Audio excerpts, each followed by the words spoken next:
Capítulo 10. Intervenção dos demônios nas modernas manifestações. 1. Os modernos fenômenos do espiritismo têm atraído a atenção sobre fatos análogos de todos os tempos, e nunca a história foi tão compulsada nesse sentido como ultimamente. Pela semelhança dos efeitos, inferiu-se a unidade da causa, como sempre acontece relativamente a fatos extraordinários que o senso comum desconhece. O vulgo viu nos fenômenos espíritas uma causa sobrenatural. E a superstição completou o erro, ajuntando-lhes absurdas crendices. Provém daí uma multidão de lendas que, pela maior parte, são um amálgama de poucas verdades e muitas mentiras. 2. As doutrinas sobre o demônio, prevalecendo por tanto tempo, haviam de tal maneira exagerado seu poder que fizeram, por assim dizer, esquecer Deus. Por toda parte surgia o dedo de Satanás, bastando para tanto que o fato observado ultrapassasse os limites do poder humano. Até as coisas melhores, as descobertas mais úteis, sobretudo as que podiam abalar a ignorância e alargar o círculo das ideias, foram tidas muitas vezes por obras diabólicas. Os fenômenos espíritas de nossos dias, mais generalizados e mais bem observados à luz da razão e com o auxílio da ciência, confirmaram, é certo, a intervenção de inteligências ocultas, porém agindo dentro de leis naturais e revelando por sua ação uma nova força e leis até então desconhecidas. A questão reduz-se, portanto, a saber de que ordem são essas inteligências.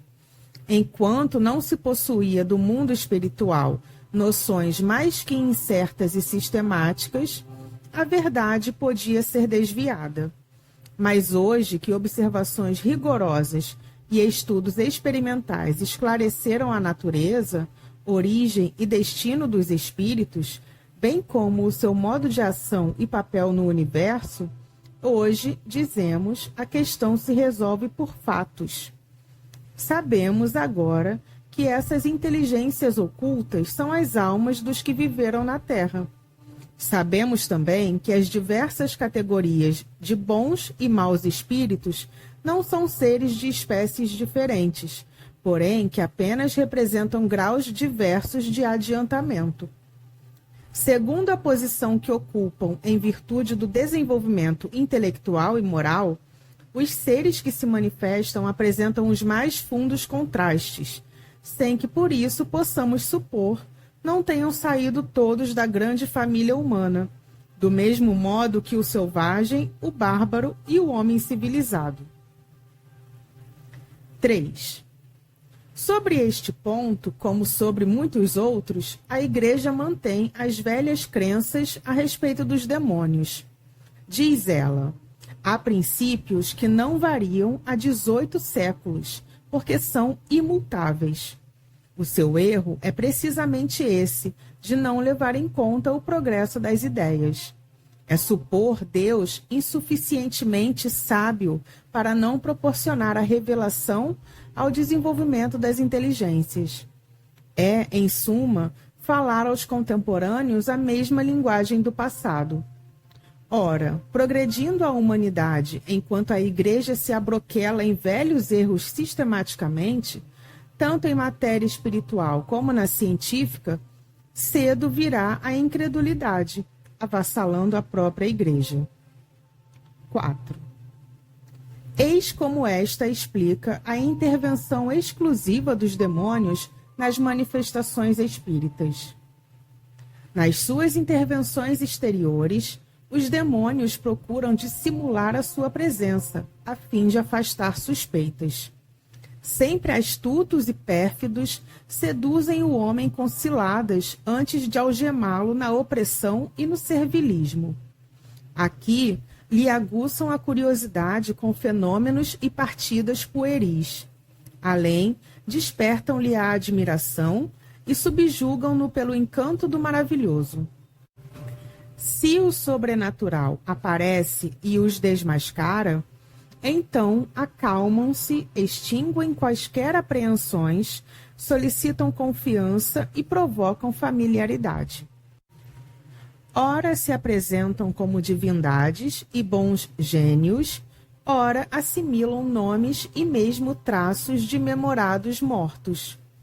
Com o auxílio de tais fraudes dignas da antiga serpente, falam e são ouvidos, dogmatizam e são acreditados, misturam com suas mentiras algumas verdades e inculcam o erro debaixo de todas as formas. Eis o que significam as pretensas revelações de além-túmulo. E é para tal resultado que a madeira e a pedra, as florestas e as fontes, o santuário dos ídolos e os pés das mesas e as mãos das crianças se tornam oráculos. É por isso que a pitonisa profetiza em delírio, que o ignorante se torna cientista num sono misterioso. Enganar e perverter tal é, em toda parte e de todos os tempos, o supremo objetivo dessas manifestações. Os resultados surpreendentes dessas práticas, ou atos ordinariamente fantásticos e ridículos, não podendo provir da sua virtude intrínseca, nem da ordem estabelecida por Deus, só podem ser atribuídos ao concurso das potências ocultas. Tais são, notadamente, os fenômenos extraordinários obtidos em nossos dias pelos processos aparentemente inofensivos do magnetismo, como os das mesas falantes. Por meio das operações da moderna magia, vemos reproduzirem-se no presente as evocações, as consultas, as curas e sortilégios que ilustraram os templos dos ídolos e os antros das sibilas. Como outrora, interroga-se a madeira e esta responde. Manda-se e ela obedece.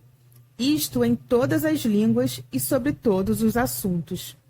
Acha-se a gente em presença de seres invisíveis a usurparem nomes de mortos, e cujas pretensas revelações têm o cunho da contradição e da mentira.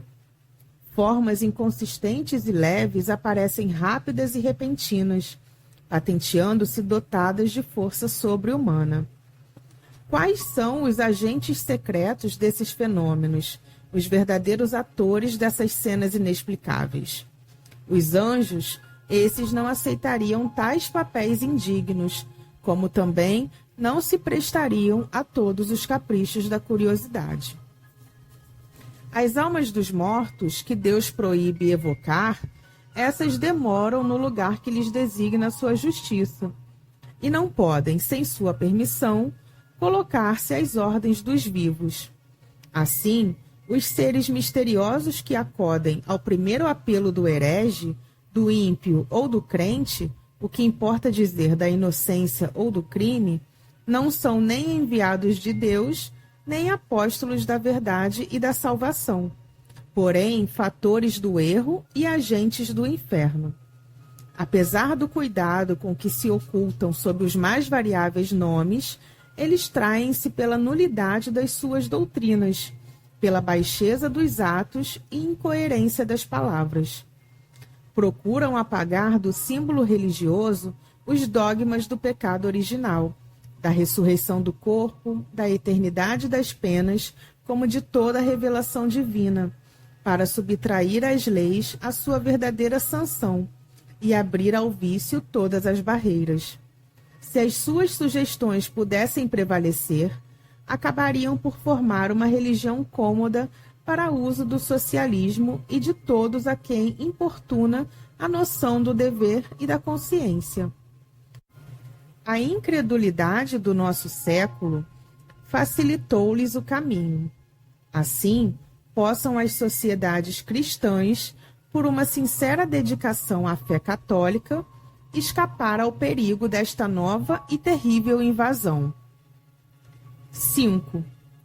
Toda esta teoria deriva do princípio de que os anjos e os demônios são seres distintos das almas humanas, sendo estas antes o produto de uma criação especial, aliás, inferiores aos demônios em inteligência, em conhecimento e em toda espécie de faculdade.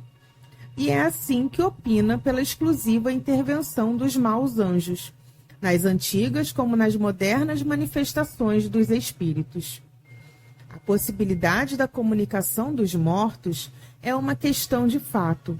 É o resultado de observações e experiências que não vem ao caso discutir aqui.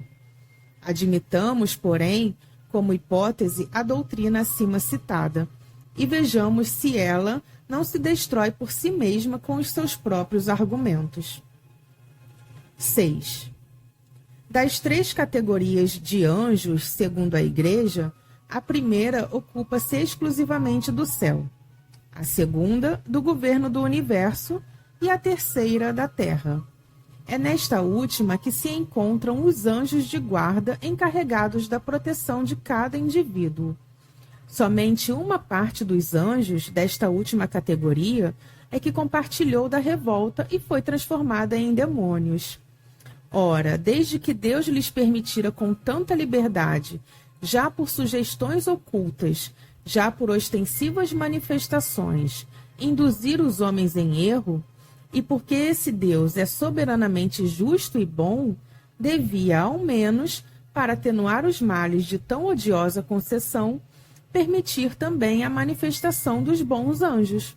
Ao menos assim, os homens teriam a liberdade e o recurso da escolha.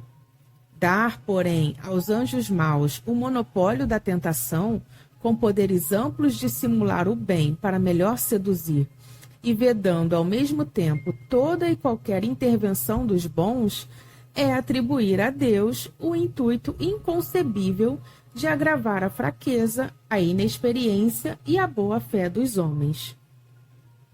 É mais ainda, é supor da parte de Deus um abuso de confiança, pela fé que nos merece. A razão recusa admitir tanta parcialidade em proveito do mal. Vejamos os fatos. 7. Aos demônios concedem-se faculdades transcendentes. Nada perderam da natureza angélica. Possuem o saber, a perspicácia, a previdência e a penetração dos anjos, tendo ainda, a mais, astúcia, ardil e artifício, tudo em grau mais elevado.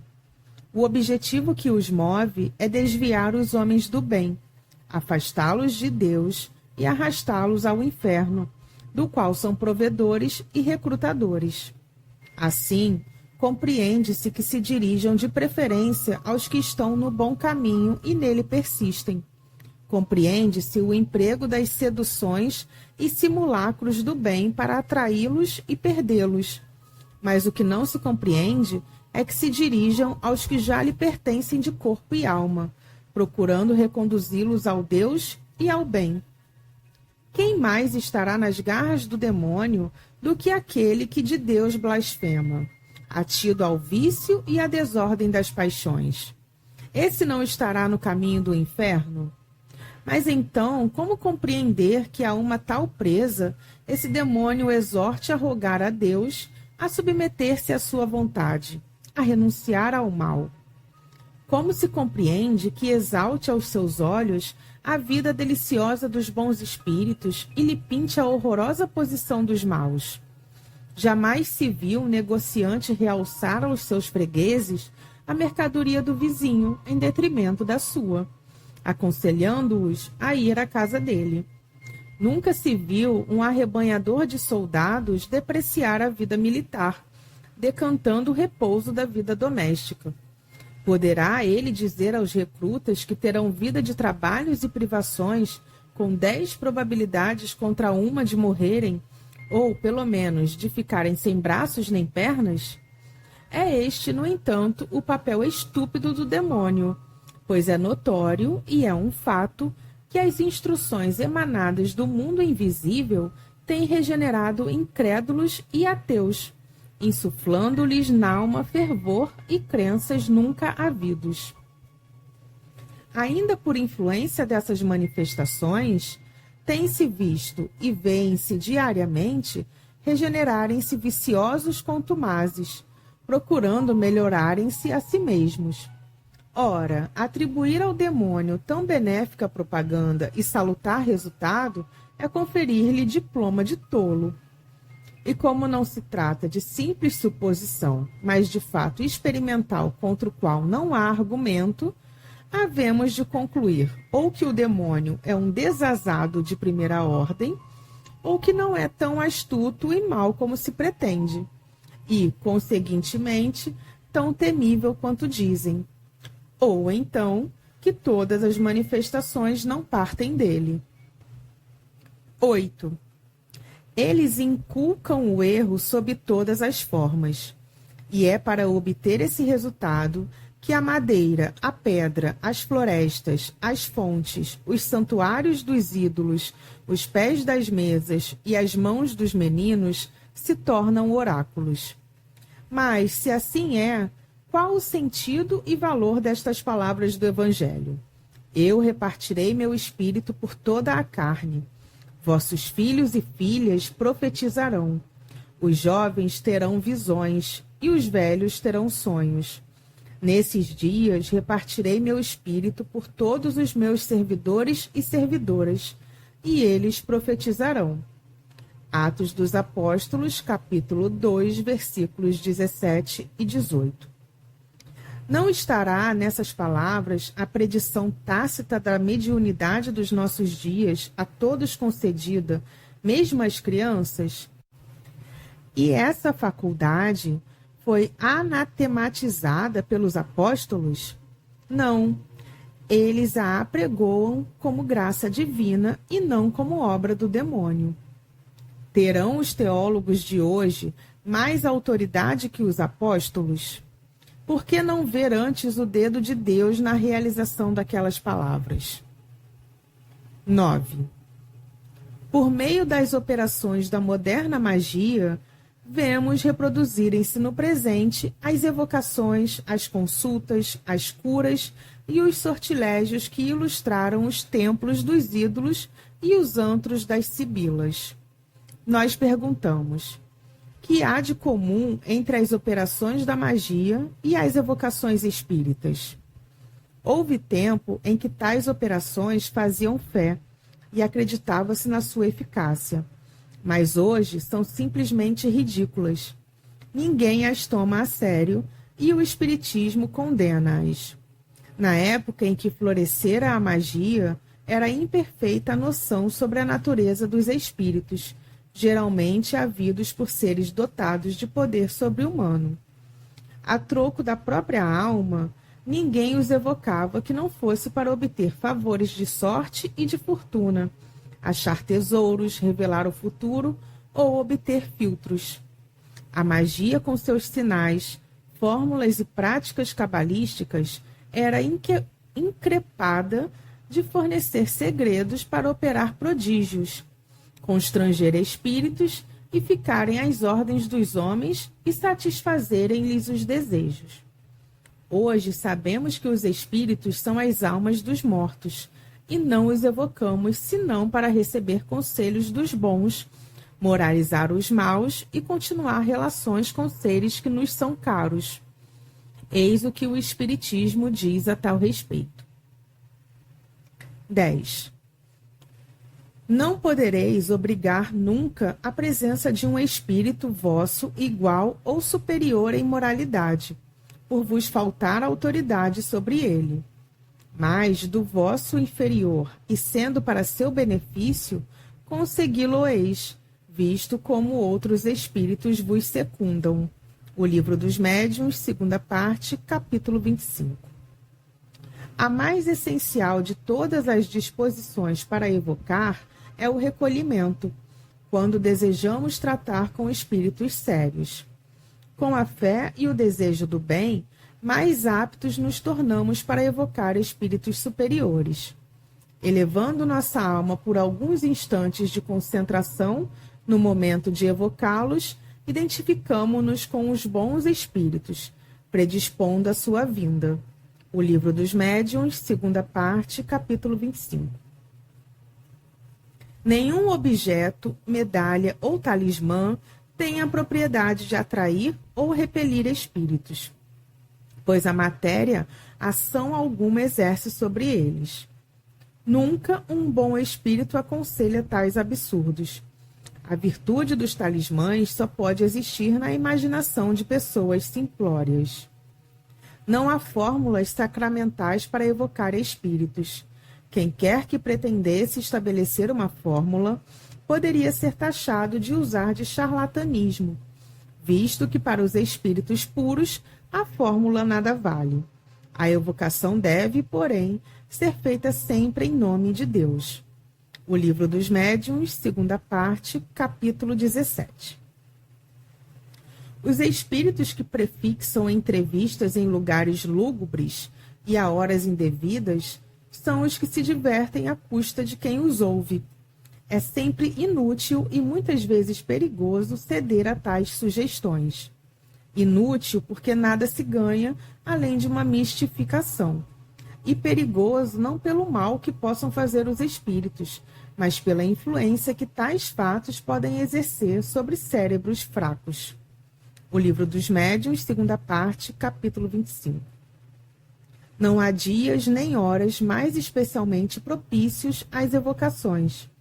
Isso, como tudo que é material, é completamente indiferente aos espíritos, além de ser supersticiosa a crença em tais influências. Os momentos mais favoráveis são aqueles em que o evocador pode abstrair-se melhor das suas preocupações habituais, calmo de corpo e de espírito. O Livro dos Médiuns, segunda parte, capítulo 25.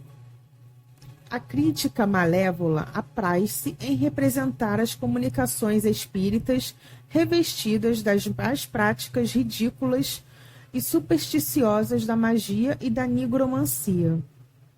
Entretanto, se os que falam do espiritismo sem conhecê-lo procurassem estudá-lo, poupariam trabalhos de imaginação e alegações que só servem para demonstrar a sua ignorância e má vontade. Para conhecimento das pessoas estranhas à ciência, diremos que não há horas mais propícias, umas que outras, como não há dias nem lugares para comunicar com os espíritos. Diremos mais, que não há fórmulas nem palavras sacramentais ou cabalísticas para evocá-los, que não há necessidade alguma de preparo ou iniciação, que é nulo o emprego de quaisquer sinais ou objetos materiais para atraí-los ou repeli-los, bastando para tanto o pensamento. E, finalmente, que os médiuns recebem deles as comunicações sem sair do estado normal, tão simples e naturalmente como se tais comunicações fossem ditadas por uma pessoa vivente. Só o charlatanismo poderia emprestar às comunicações formas excêntricas, enxertando-lhes ridículos acessórios. O que é o Espiritismo, capítulo 2, número 49. O futuro é vedado ao homem por princípio, e só em casos raríssimos e excepcionais é que Deus faculta a sua revelação. Se o homem conhecesse o futuro, por certo que negligenciaria o presente, e não agiria com a mesma liberdade. Absorvidos pela ideia da fatalidade de um acontecimento, ou procuramos conjurá-lo, ou não nos preocupamos dele. Deus não permitiu que assim fosse, a fim de que cada qual concorresse para a realização dos acontecimentos, mesmo que porventura desejasse evitar.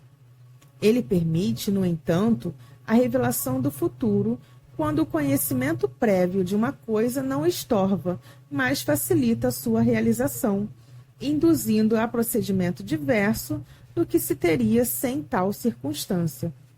O Livro dos Espíritos, parte 3ª, capítulo 10. Os espíritos não podem guiar descobertas nem investigações científicas. A ciência é obra do gênio e só deve ser adquirida pelo trabalho, pois é por este que o homem progride. Que mérito teríamos nós se, para tudo saber, apenas bastasse interrogar os espíritos? Por esse preço, todo imbecil poderia tornar-se sábio. O mesmo se dá relativamente aos inventos e descobertas da indústria. Chegado que seja o tempo de uma descoberta, os espíritos encarregados da sua marcha procuram o homem capaz de levá-lo a bom termo e inspiram-lhe as ideias necessárias. Isto de molde a não lhe tirar o respectivo mérito, que está na elaboração e execução dessas ideias. Assim tem sido com todos os grandes trabalhos da inteligência humana. Os espíritos deixam cada indivíduo na sua esfera. Do homem apenas apto para lavrar a terra, não fazem depositários dos segredos de Deus, mas sabem arrancar da obscuridade aquele que se mostra capaz de secundar-lhes os desígnios. Não vos deixeis, por conseguinte, dominar pela ambição e pela curiosidade, em terreno alheio ao do espiritismo, que tais fitos não têm, pois com eles só conseguireis as mais ridículas mistificações. O Livro dos Médiuns, segunda parte, capítulo 26. Os espíritos não podem concorrer para a descoberta de tesouros ocultos. Os superiores não se ocupam de tais coisas e só os zombeteiros podem entreter-se com elas, já indicando tesouros que, o mais das vezes, não existem, já apontando sítios diametralmente opostos àqueles em que realmente existem. Esta circunstância tem, contudo, uma utilidade, qual a de mostrar que a verdadeira fortuna reside no trabalho. Quando a providência tem destinado a alguém quaisquer riquezas ocultas, esse alguém as encontrará naturalmente. Do contrário, não, nunca. O Livro dos Médiuns, segunda parte, capítulo 26. Esclarecendo-nos sobre as propriedades dos fluidos, agentes e meios de ação do mundo invisível, constituindo uma das forças e potências da natureza, o Espiritismo nos dá a chave de inúmeros fatos e coisas inexplicadas e inexplicáveis, de outro modo. Fatos e coisas que passaram por prodígios em outras eras. Do mesmo modo que o magnetismo, ele nos revela uma lei, se não desconhecida, pelo menos incompreendida, ou então, para melhor dizer, efeitos de todos os tempos conhecidos, pois que de todos os tempos se produziram, mas cuja lei se ignorava e de cuja ignorância brotava a superstição. Conhecida essa lei, desaparece o maravilhoso e os fenômenos entram para a ordem das coisas naturais. Eis porque os espíritos não produzem milagres, fazendo girar as mesas ou escrever os mortos, como milagre não faz o médico em restituir à vida o moribundo, e o físico provocando a queda do raio. Quem pretendesse fazer milagres pelo espiritismo não passaria de ignorante, ou então de mero prestidigitador. O Livro dos Médiuns, primeira parte, capítulo 2. Pessoas há que fazem das evocações uma ideia muito falsa. Há mesmo quem acredite que os mortos evocados se apresentam com todo o aparelho lúgubre do túmulo. Tais suposições podem ser atribuídas ao que vemos nos teatros ou lemos nos romances e contos fantásticos, onde os mortos aparecem amortalhados com o chacoalhar dos ossos. O Espiritismo, que nunca fez milagres, também não fez esse, pois que jamais fez reviver um corpo morto. O espírito fluídico, inteligente, esse não baixa a campa com um grosseiro invólucro, que lá fica definitivamente. Separa-se dele no momento da morte e nada mais tem de comum entre si. O que é o Espiritismo, capítulo 2, número 48. 11. Ampliamos estas citações para mostrar que os princípios do Espiritismo não têm relação alguma com os da magia. Assim, nem espíritos às ordens dos homens, nem meios de os constranger, nem sinais ou fórmulas cabalísticas, nem descobertas de tesouros, nem processos para enriquecer, e tampouco milagres ou prodígios, adivinhações e aparições fantásticas. Nada, enfim, do que constitui o fim e os elementos essenciais da magia. O Espiritismo não só reprova tais coisas, como demonstra a impossibilidade e ineficácia delas. Não há, afirmamo-lo ainda uma vez, analogia alguma entre os processos e fins da magia e os do Espiritismo. Só a ignorância e a má-fé poderão confundi-los. Dessa forma, tal erro não pode prevalecer, uma vez que os princípios espíritas não se furtam ao exame e aí estão formulados inequívoca e claramente para todos. Quanto às curas, reconhecidas como reais na pastoral precitada, o exemplo está mal selecionado como meio de evitar relações com os espíritos. Efetivamente, essas curas são outros tantos benefícios que levam à gratidão e que todos podem experimentar.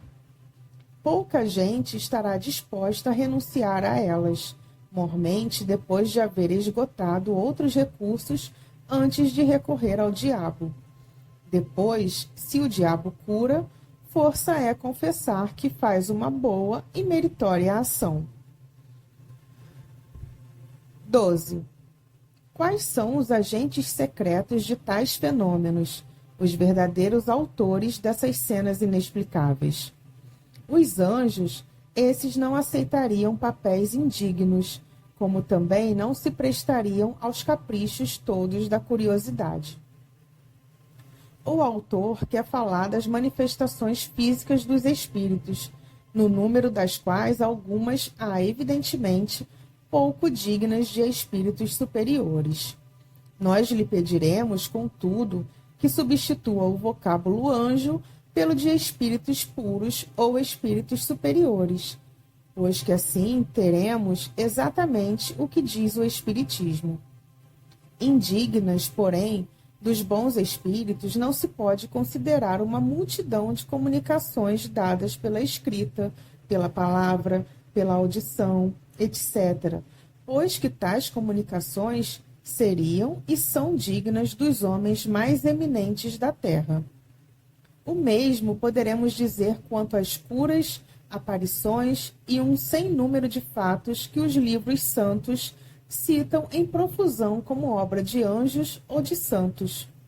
Se, pois, os anjos e os santos produziram outrora fenômenos semelhantes, por que não os produzirão hoje? Por que serem idênticos fatos julgados bruxaria nas mãos de uns, enquanto nas mãos de outros se reputam santos milagres? Sustentar semelhante tese é abdicar toda a lógica. O autor da Pastoral labora em erro quando afirma que tais fenômenos são inexplicáveis. O que se dá é justamente o contrário, isto é, hoje esses fenômenos são perfeitamente explicados, tanto que não se consideram mais como maravilhosos e sobrenaturais. Dado, porém, de barato que assim não fora tão lógico, seria atribuí-los ao diabo, quanto era lógico, noutros tempos, dar a este as honras de todos os fenômenos naturais, cuja causa então se desconhecia. Por papéis indignos, devemos entender os que visam o mal e o ridículo, a menos que queiramos qualificar de tal a obra salutar dos bons espíritos, que promovem o bem, encaminhando os homens para Deus pela virtude. Ora, o Espiritismo diz expressamente que os papéis indignos não cabem aos espíritos superiores, como se infere dos seguintes preceitos. 13. A categoria do espírito se reconhece por sua linguagem.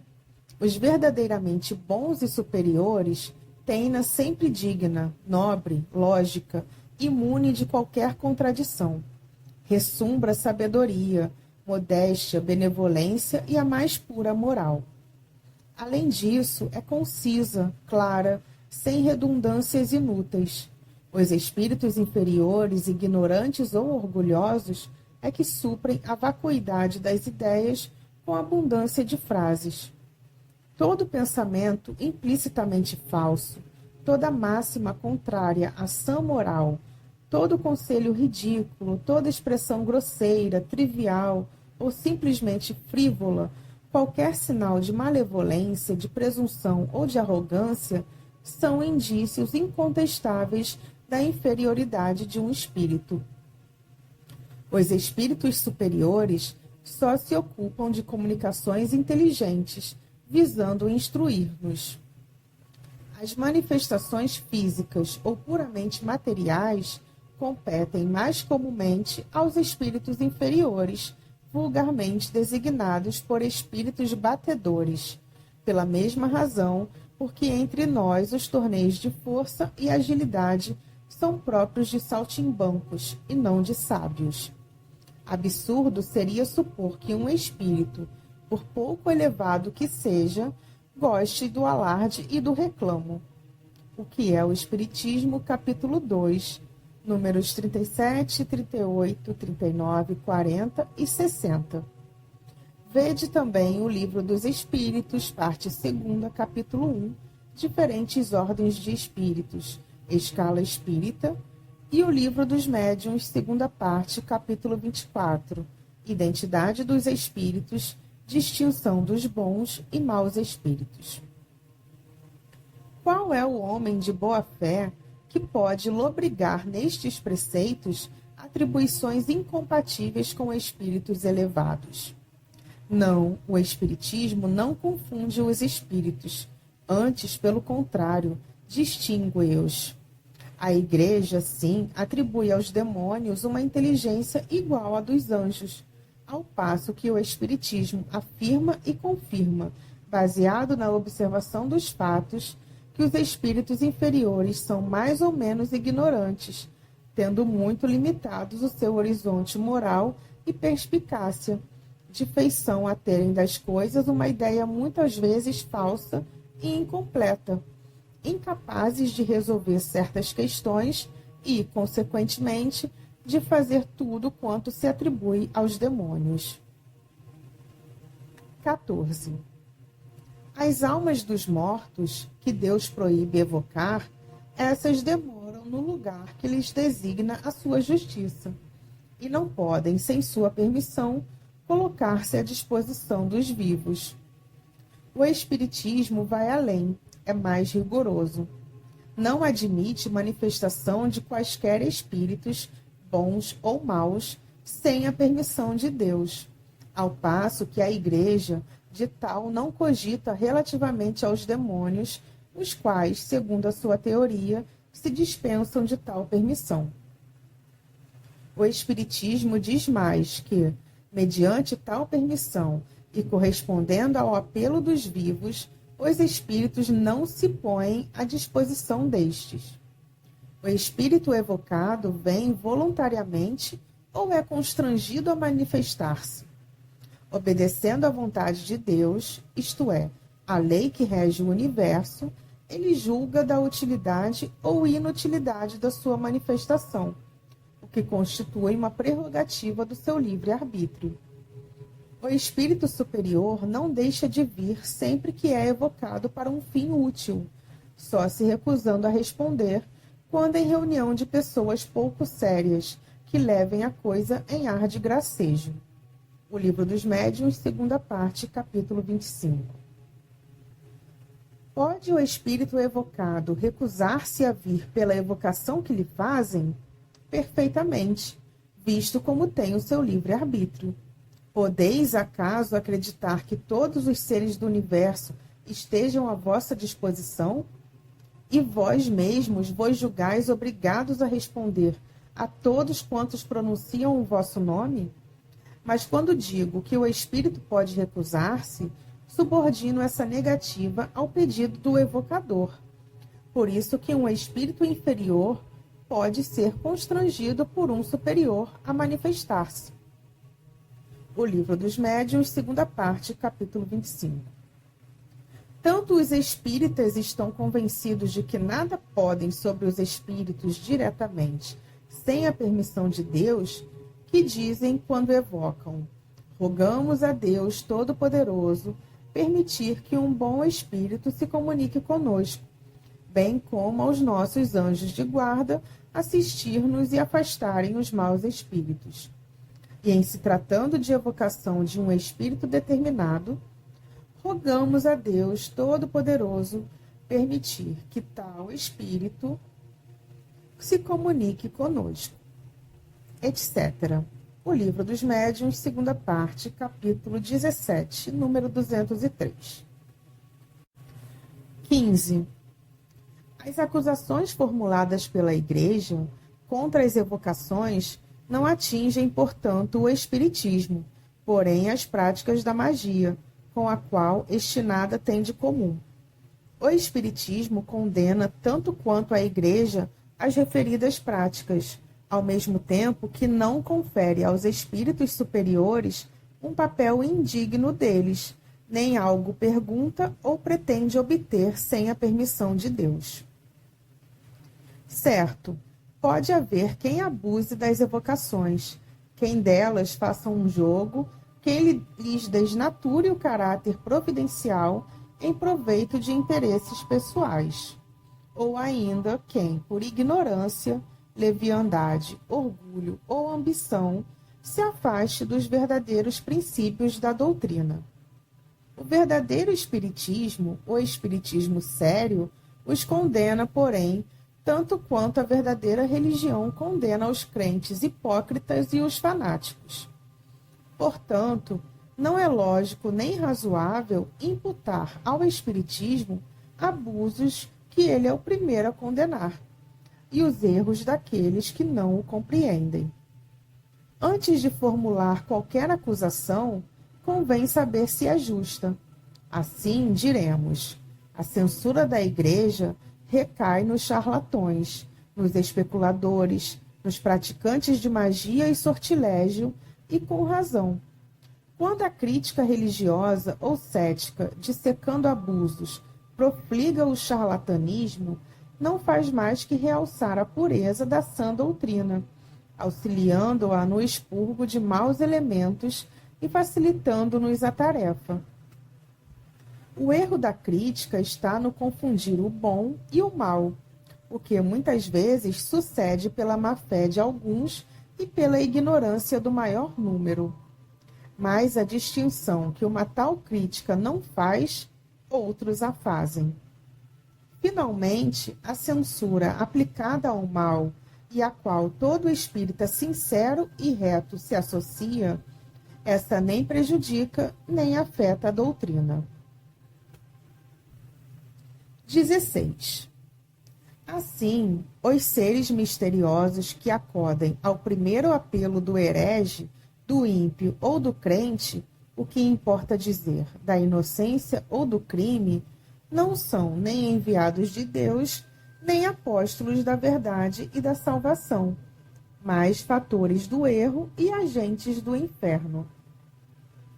Estas palavras persuadem que Deus não permite a manifestação de bons espíritos que possam esclarecer e salvar da eterna perdição o herege, o ímpio e o criminoso. Somente os prepostos do inferno se lhes envia, para mais mergulhá-los no lodaçal. Pesa dizê-lo, mas, segundo a Igreja, Deus não envia à inocência senão seres perversos para seduzi-la.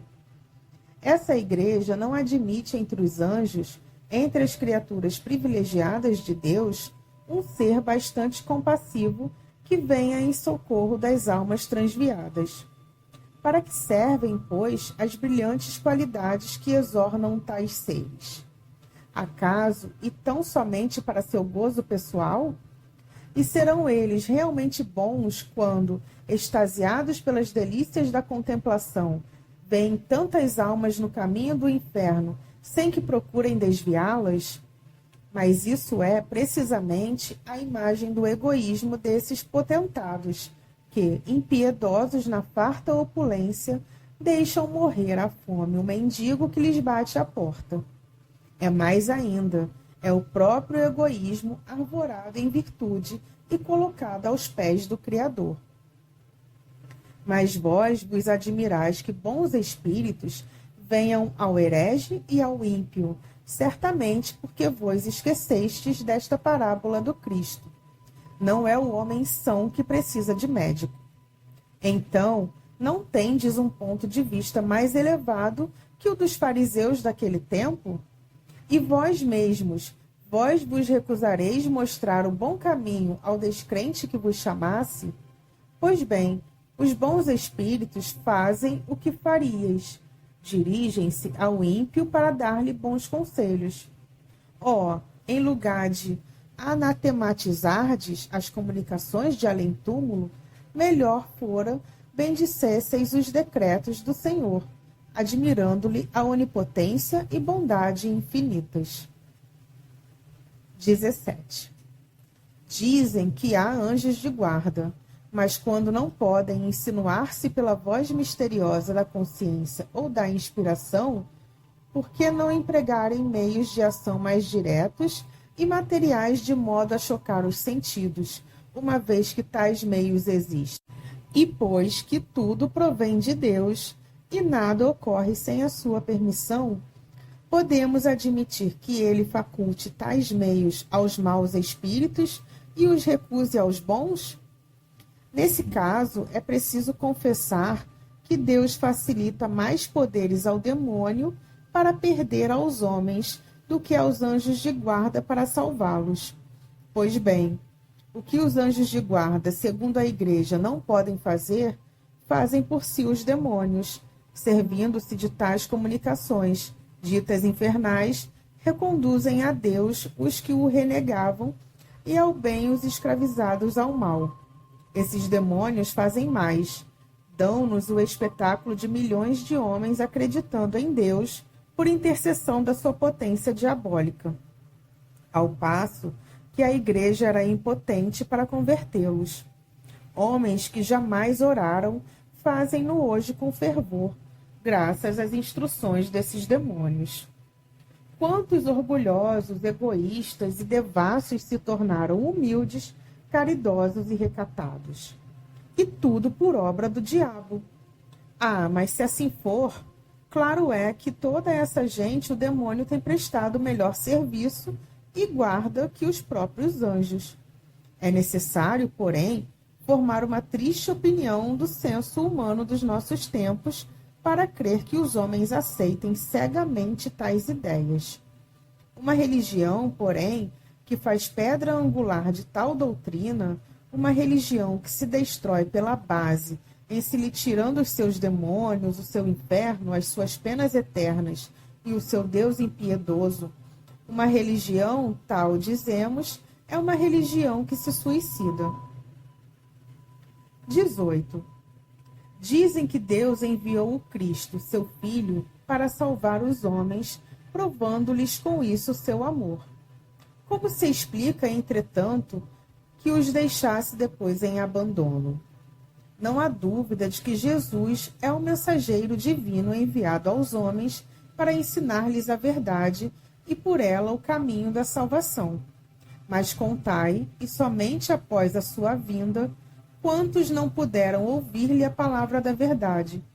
Quantos morreram e morrerão sem conhecê-la? Quantos, finalmente, dos que a conhecem, a põem em prática?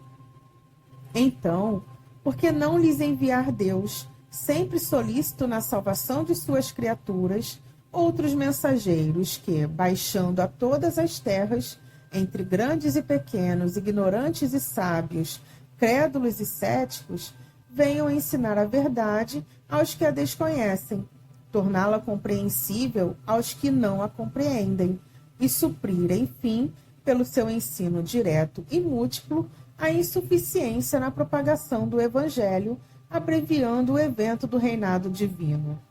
Mas eis que chegam esses mensageiros em hostes inumeráveis, abrindo os olhos aos cegos, convertendo os ímpios, curando os enfermos, consolando os aflitos a exemplo de Jesus.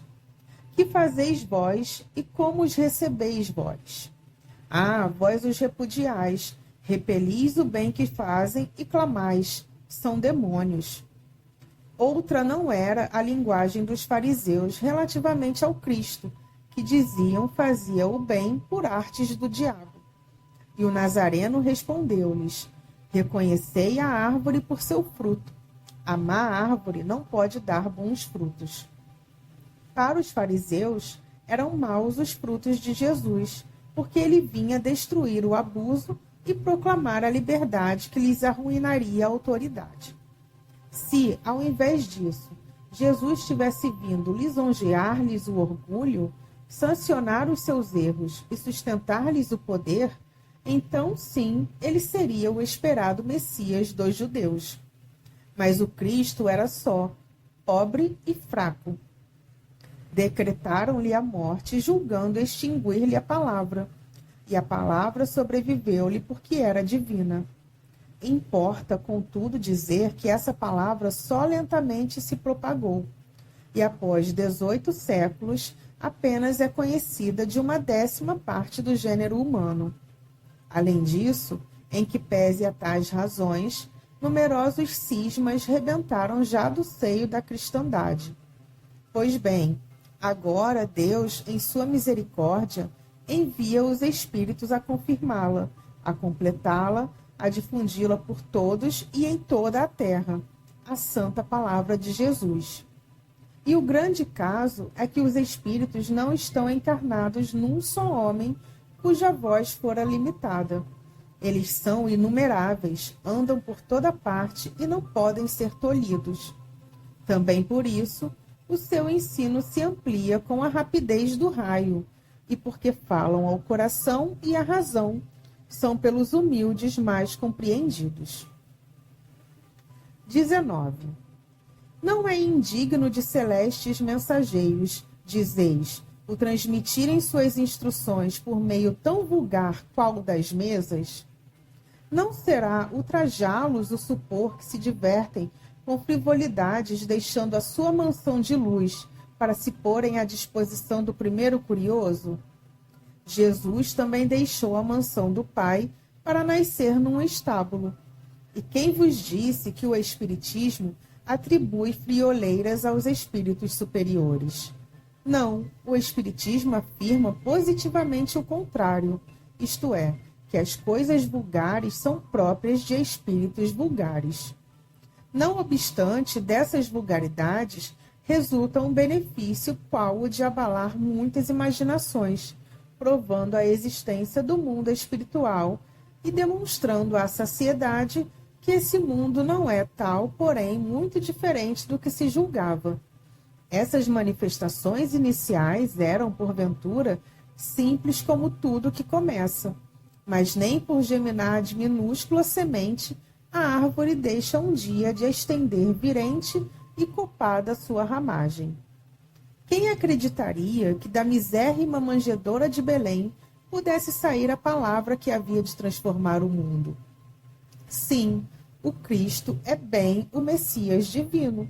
A sua palavra é bem a palavra da verdade, fundada na qual a religião se torna inabalável, mas sob condição de praticar os sublimes ensinamentos que ela contém, e não de fazer do Deus justo e bom, que nela reconhecemos, um Deus faccioso, vingativo e cruel.